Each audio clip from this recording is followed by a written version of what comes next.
Revolution from your bed, and we are in a new season. And I actually have a special guest. I met Yair when I was admitted to a hospital following my own self-diagnosis of POTS. Yair was there for other circumstances, but we ended up sitting for hours upon hours every day talking, and we remained friends more than 15 years later. Yair is a life coach that is actually specializing in helping young people find their place in the world and connect to their authenticity. Welcome to my podcast, Yair. I'm super happy to have you. Thank you. I'm super excited. So cool. This is going to be a bit different than what I'm usually doing because, as you might have known, usually I'm bringing guests that did something regarding recovery from illness, or they're trying to build something a bit different. And this time it's not going to be more of an interview, it's going to be more like a conversation. And the conversation that we thought about doing today, it's about finding your authentic self. And I'm willing to be the guinea pig for today's session, because I'm feeling lately that I'm stepping a bit away from my own authenticity. So I think this one is going to be super interesting. Welcome, Yair. Definitely. Thank you. So I think the best way to get started is for you to share a bit about what you found yourself struggling with. Oh, thanks. It's funny to be on the other side of the mic. So as some of my audience know, I founded a few startups and charities, and I've been involved a lot with patient engagement and what I call patient empowerment. And recently, I feel a bit of a dissonance between this grandiose feeling you have stepping on stage, talking to a few hundred people, and then the humbleness you face with dealing with daily life, especially while struggling with a relapse of your illness. In the last few months, I have a huge relapse. It's one of the reasons I haven't recorded any episodes in the last 3 or 4 months. So this would be my main issue, I think. Okay. So what do you feel like is kind of missing? I think that this genuine feeling that you wake up in the morning and you feel kind of in tune with yourself, and you walk out there to the world, and you're just you, no matter if you're going to the supermarket or standing on stage or having a coaching session in your case. I feel that it's hard for me to bring myself, my true self, to places, to really be present. I think that would be the point. Okay. I mean, it's interesting, because we can take this in several directions.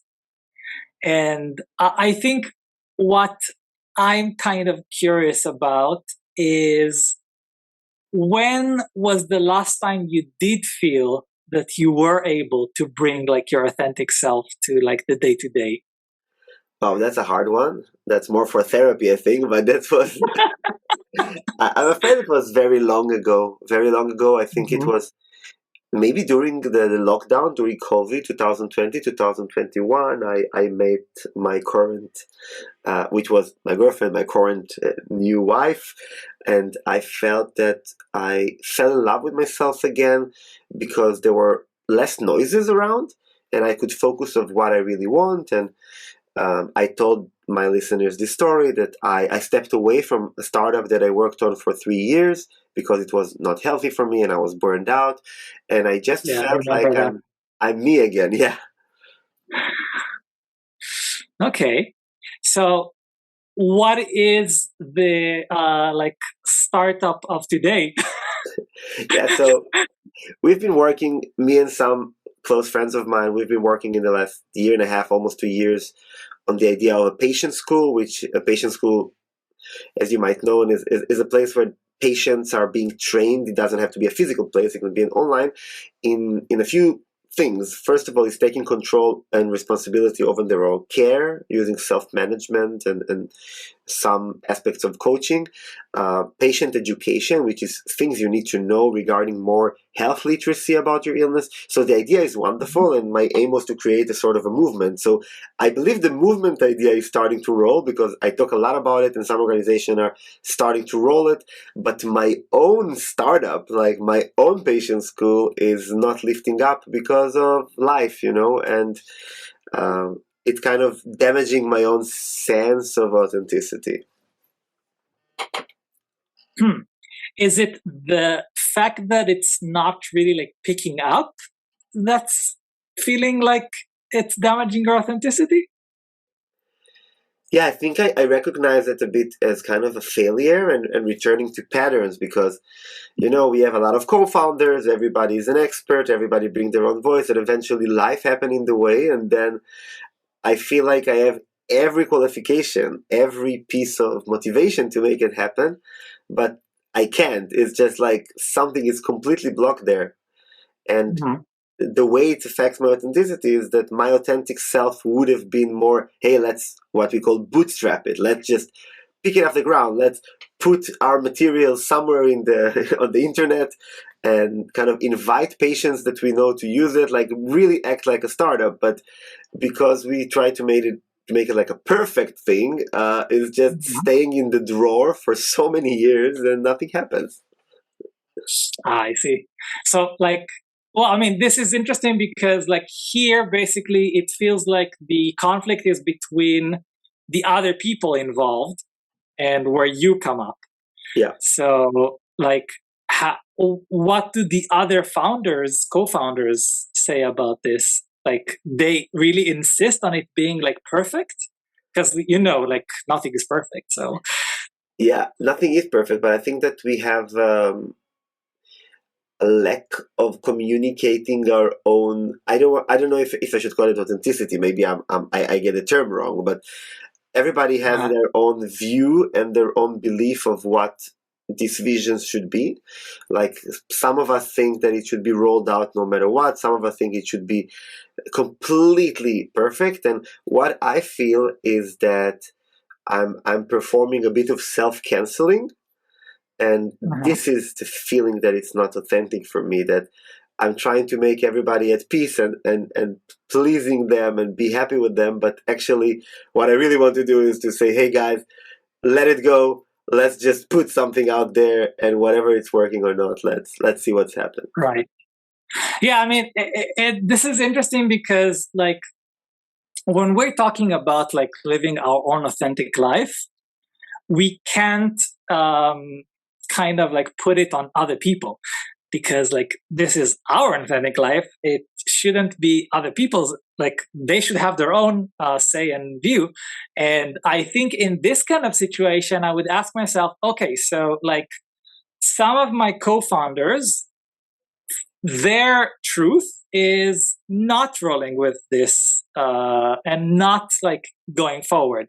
So what does my authentic truth say that I should do, regardless of what they think or they want or they are doing? Because I can still promote the same ideas and concepts and the actions that I'm inspired to do, regardless of the others. Can I challenge you on that and ask you, because you're we know each other from I think it was 2009 or something like this, or 8. Something like that, yeah. Yeah, and I've seen you kind of like a flower that is, growing in this beautiful forest, but then you say, but I'm a flower that wants to have legs and sometimes sit in the desert and sometimes float on the sea, because I've seen you slowly and slowly connecting to your own authenticity. And when I met you, Yair, you were a PhD student in the Hebrew University. Well, a master's student. A master's student, sorry, on a track, right, or with the aim, if I'm not mistaken, to go on a very scientific biotechnological PhD, and you were kind of a prodigy in your realm, very youngly already publishing and so on. And at some point you said that actually education and empowering people, coaching people, it's my root. And in the last like 15 years, I've seen you not only growing and finding your authentic self, but you've been around the world in the last few years looking for the right place that feels authentic to you, right? So this is something that I would love to explore also. Okay. Well, I mean, when it comes to the place, I mean, in the past year or so, it really became apparent and clear to me that living my authentic life and finding my authentic place has nothing to do with geography. It's like I remember I remember us speaking online because you were already in Vienna and I was in Israel when COVID had just like started and things were kind of unclear. Um, but it was already apparent to me that I need to step outside of Israel and find like my own journey and my own let's say path. And we were actually pulling some cards. Right.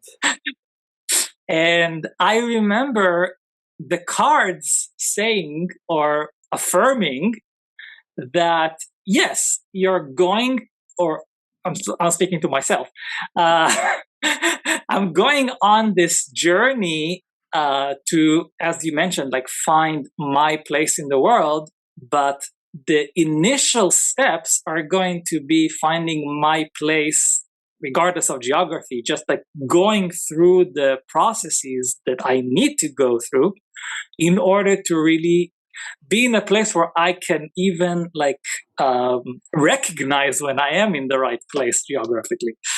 I see. And you've been on this journey for the last 2 or 3 years, if I'm not mistaken, because I remember A talking bit more than a year. a Yeah. bit more than a year that you're abroad, because I remember that like 2 years ago, I was in Germany on a project with my wife, and Right. you were also in another country. And it's funny because every time we speak, like we are both in different countries which are not Israel. And if I'm not mistaken, you're right now in Taiwan, right? I am. And like 6 months ago, you were in Mexico. It was a bit more than 6 months. Yeah.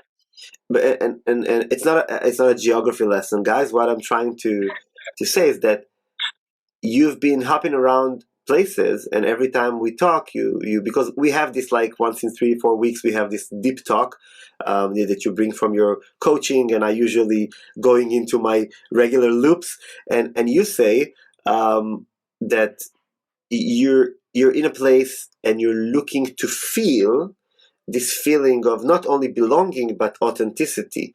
And I want to kind of help our listeners understand, when do you know when the place or the feeling is right for you?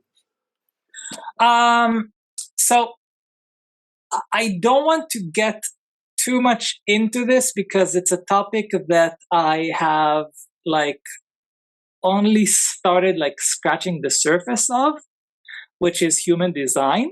Hmm. But according to human design, we all have what is called our authority, which is sort of like the compass that we use to feel regarding, let's say, our trajectory or what actions we should take and so on.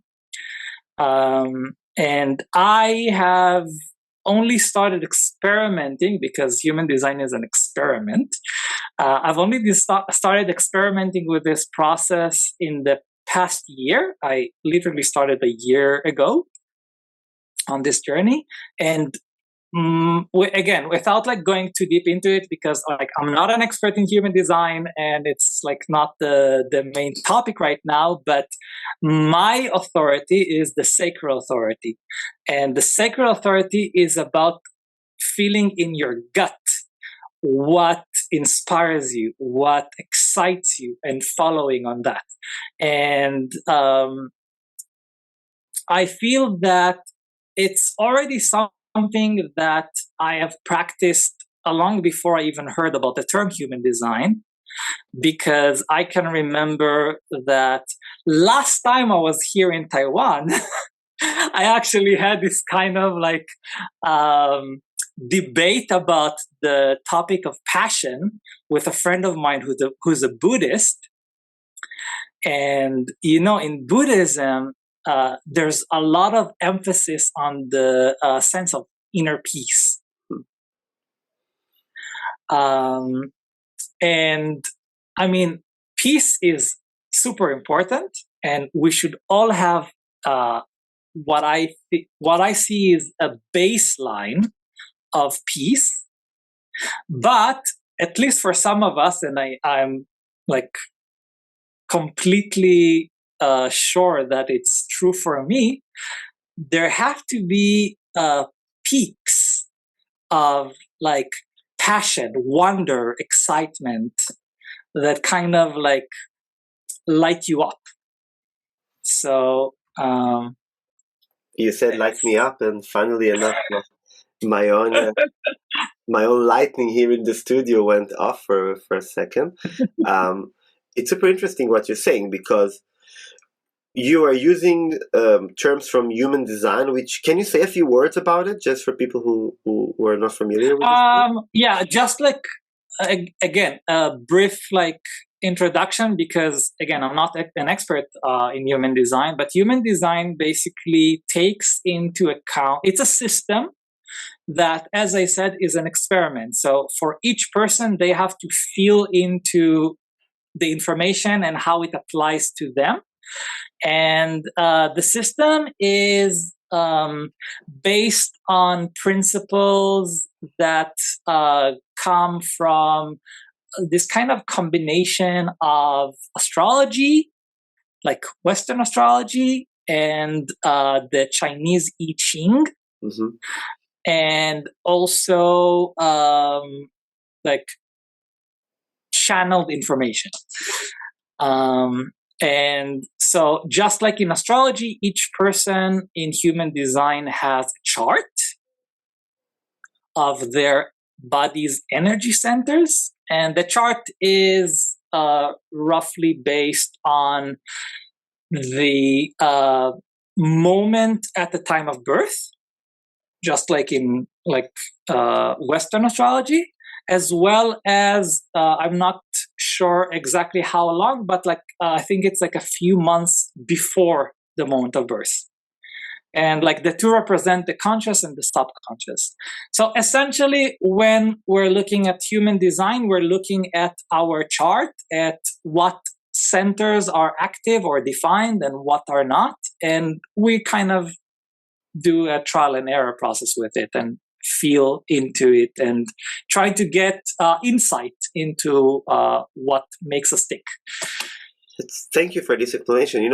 What I'm recognizing in this pattern of talking to you in the last few years is that you're very intuitive, and you're also using more spiritual tools than a lot of other coaches I've met. You're one of the only coaches that is dealing like with hardcore science, but also with tarot cards and human design, then astrology, and also because you have vast experience in health education and coaching. You're talking about Chinese nutrition and so on. So it's very interesting to me, because when you talk about your authenticity, you're always connected kind of to yourself. And I'm trying to understand how is somebody who has several scientific degrees has come to a point that in your daily coaching, you always base something on more spiritual tools. That's a tough question to get into.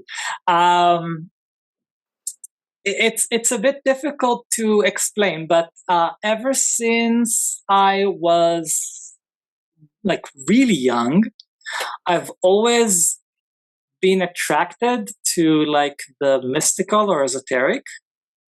And when I apply these more, let's say, mystical tools in my practice, I actually make the connection of the like left brain and right brain, because yes, I do use oracle cards and tarot cards when I work with someone, if they're open to it. Obviously, I'm not forcing it, and like each individual is different. But the way I see it is I tap into these tools in almost like a psychological way, because I use them as archetypes and metaphors to get some more insight into like the inner workings of a person. So, for example, I think most people, when they read tarot, like people who do it professionally, they open up the cards or they have the person open the cards and they kind of channel the information that's relevant for that person. For me, my initial point of contact with the cards is asking you what you see in the cards. This is super interesting. I only know one other person who is doing it. He has a PhD in engineering. He's a super serious person, but when he coaches, he's using tarot cards as an intuitive conversation starter, because he also asks people, hey, what do you see here? And then people are usually really reflecting a lot of what there is a lot of projection of what they're feeling, which is very interesting. But even the fact that you're doing this in a field that sometimes people are looking for more solid kind of help, because if you publish your work and you say I'm using spiritual tools, you're going to attract people who are very open to this. But a lot of time, as far as I know, Yair, you're helping people who are very grounded and not very interested in the spiritual, but you're using the tools. For me, it means that you're using your authenticity, because this is something you feel connected to. And this is something that I feel very detached from at the moment, that I cannot bring my authentic self in my work in the past. You do not you cannot. I do not. It's not that I can. I do not. Yeah, it's good. It's a good remark. Is like, I wish I had this brevity to say, hey, like, this is what I like to do, because my work is very strange. Sometimes I can work with Fortune 500 companies, and then you have to play by certain rules. And sometimes I'm working with really groundbreaking entrepreneurs that wants to break the rules, and it can be in the same day, and everything in the middle. And I think that people like my personality that I bring, but I yet to felt that I brought my authentic self into my working realm. So I feel like in most cases, when people don't allow themselves to bring their authentic selves, it's due to conditioning and fear. So, can you elaborate on this? Sure. I mean, most of us as young children already are conditioned by society, by our parents, by the inner circle, to act in a specific way and to display a specific persona. This is what we're expected. And it's very scary at times to really allow ourselves to revolutionize because people expect certain things and we are afraid of not meeting other people's expectations. And we kind of forget that by doing that, we're not meeting our own expectations. Interesting. So it's really important, as like, I feel the first step in anyone's journey to embracing their authentic self is to really become aware of who is it or who am I that wants to be vocalized, that wants to be displayed. And very often people are not even aware of that because like we're so heavily conditioned to hide it even from ourselves.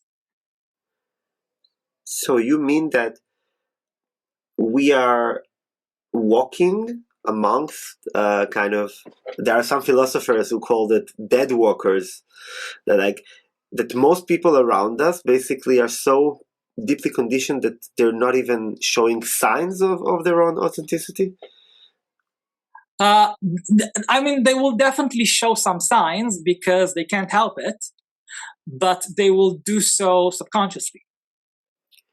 So basically, is there a method or a way to connect the subconscious with the conscious and start kind of expressing a bit of this authenticity?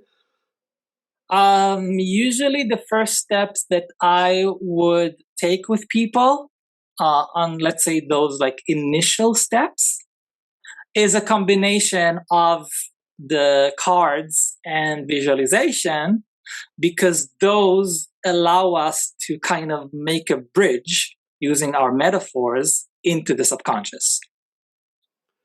That's super interesting. So basically, the way you coach is that you kind of ease the way into this very, very hard and deep process by using more intuitive tools.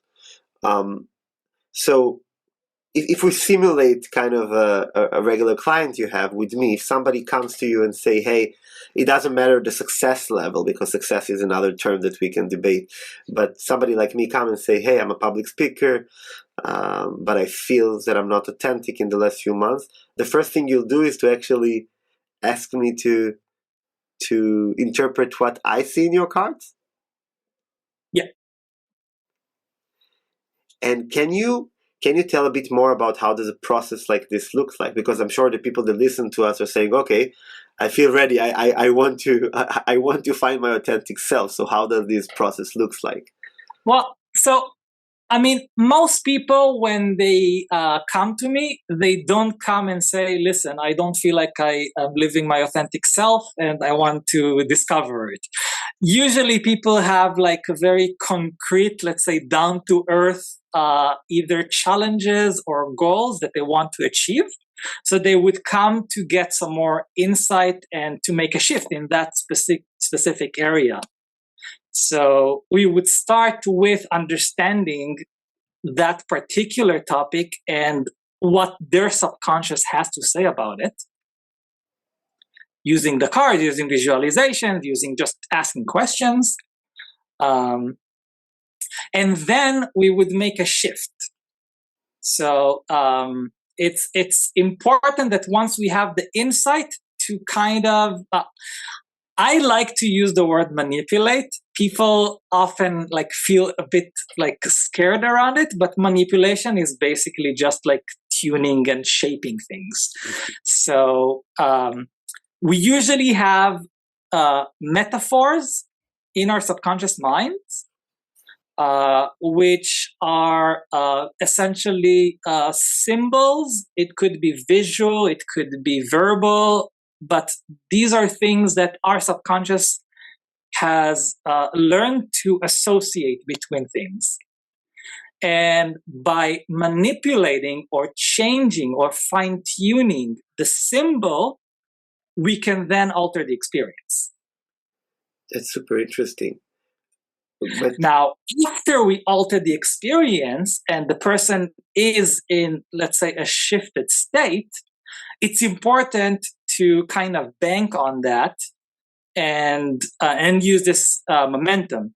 Otherwise, yes, like we have a session, we feel great, we feel inspired, but we immediately get pulled into our old conditioning and into societal conditioning, and we found ourselves like pulled back to our old self.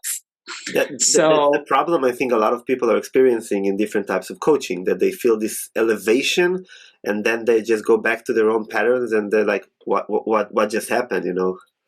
Right. And this is why it's important to take one step further from like the inspirational speaker kind of role.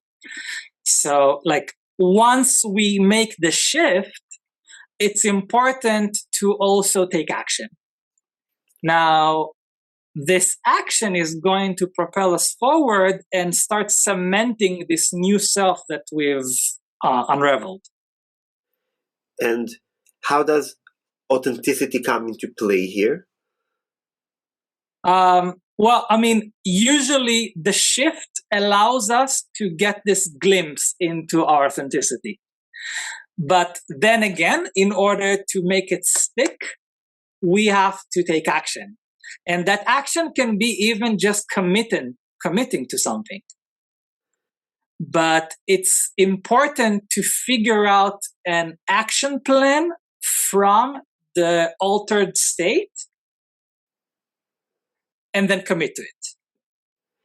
And this process is requiring from the person who is taking it to be very honest with themselves, right? Yeah, I mean, I feel like when our authentic self is given the chance to suddenly speak up, it's going to take that. I see. And like, what do you consider as the authentic self or authenticity? Like, when do you know that a client of yours has reached this moment? Well, I mean, when we live our authentic self, we have clarity as to like what we do, what we're here to do, what our action. Sometimes we might not have clarity as like to like 100 steps forward, but we would at least have clarity as to what is the one step that myself, my authentic self, wants me to take now. That's very interesting, because I think for me it's coming a bit like epilepsy attack. It's coming like in a lightning storm. Yeah. And this is, as an entrepreneur, what I do. Okay, I need to say something to the world, so I'm starting a podcast, or I have to make this thing happen because like I want to help people, so I'm starting a project. But this clarity that you're talking about, I felt it maybe 2 or 3 times in my life only. One of those times was in this junction in lockdown, when I had to decide if I'm staying in Vienna despite being pretty much alone there because everybody left due to COVID. Because I had this huge hunch that I have to stay in Vienna. I was right. I met my future wife there. But this moment also felt completely different. It was not like this lightning storm that, oh, I have this urge to do something entrepreneurial, but I want to feel more connected to myself. Therefore, I'm here, kind of. So this is what I call the like inspired action moment. You were inspired to take a specific line of action. So, if your theory is correct, a lot of entrepreneurs like me are motivated by different type of urges. We can maybe define them, but they're not in the inspired moment when they start something. Because I think that entrepreneurship is not about these eureka moments a lot of time, but by more of an urge to do something. Well, I mean, I think that urge to, it's, do you mean an urge to do anything or an urge to do something? Look, like this thing with the patient school, it was something that I thought about for a while, and I really wanted to make it happen. I think that was the authentic moment, this inspired action that I had. The less authentic moment was the fear that I cannot make it on my own, and then just connect to a group of people that were interested in doing this, even though deep inside I knew it's going to put a lot of hinges inside the process. So I had an authentic moment, but then a fear took over, and the result is that it's a very messy road.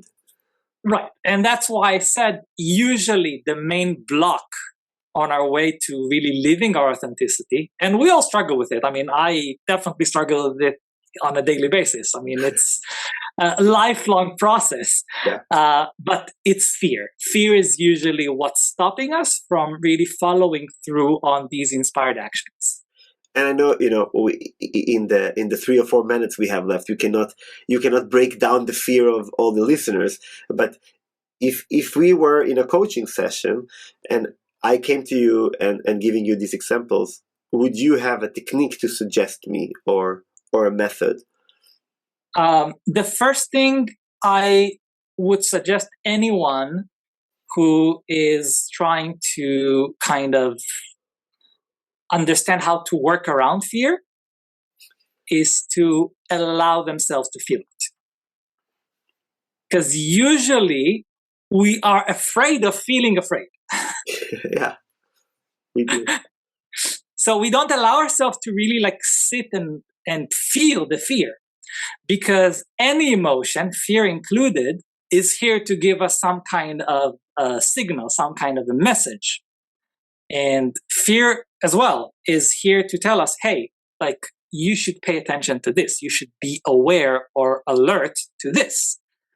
So this would be like the first step. Obviously, there are like several steps following that, but that would be the first. The first is to allow ourselves to really feel what we're feeling. That's very interesting, because I think that a lot of time we're kind of self-sabotaging because we have a bit of clarity and then we are afraid of the failure. But as entrepreneurs, sometimes you think that we are failure fear like prone. We like, it's okay, we like all the fuck up nice culture, we can completely fail, like gloriously fail. But actually what I noticed about myself, I see it also in university, when I prefer not to study to a test and fail than really study hard and fail, because this bitterness inside is very strong. I think that a lot of time, because I'm not letting myself, or we are entrepreneur, really wallowing into fear and understand it, we're really kind of sabotaging our own way into success. Right. So, I mean, there is a difference though between feeling the fear and wallowing in it. So, like, we don't want to wallow in the fear. We want to really like let it be heard and then take action, because just like any emotion, it's a signal, a call to action. So it's super interesting, yeah, and we're probably going to have a second part to this. But to summarize this part, like, how could you put in words what is authenticity for you? um again, for me, as someone who is sacral, my authenticity is doing what really like lights me up. Lights you up. So simple, and yet so many people, when they're going on a transformation journey, they're looking all around them and have to travel to this other side of the world. But this little spark inside, that what lights you up, but which all of us have, is something that a lot of time is being missed. um, Yair, I think that this was really meaningful for me, and I'm sure for other listeners. I think that we can use this open invitation to do another second part. So Yair, it's been much shorter than I expected. Usually, when we have around 40-minute session with guests, it's like more than enough. But this subject required a lot of in-depth. What I'm going to do is, firstly, in the description of this podcast, I'm going to put the link to your website. Yair is traveling around the world looking for his true, authentic, physical place to plant it himself. But he's offering coaching online to single peoples, and as far as I know, also sometimes for groups. And you are more than welcome to reach him. Yair has helped me tremendously in several important junctions in my life, and I really recommend you to read more about him and connect to him in social media. He has a lot of important things to say about life changes, journey, and authenticity. That was the first episode of the new season of Revolution from Your Bed, after 6 months of taking a break due to a relapse of my pot syndrome. And do you have final words, Yair, before we finish this one? Not really. I just really excited to see what authentic selves I'll get exposed to in the near future. Thank you. For you and for me as well. I promise that throughout this season, my aim is not only showcase other people's work or talk about things that matter to me like I did in other season, but I want to share my growth process connected to my authenticity, and that's why you are the first guest in this season. And I think it's a true honor for me that you agreed to do it. Thank you so much again for being here. Enjoy your stay in Taiwan, and who knows where next. And we will record soon the second part for this, because I'm sure I'm going to get a lot of emails asking for it. Nice. Thank you so much, Yair. Thank you. And we'll see you on the next week.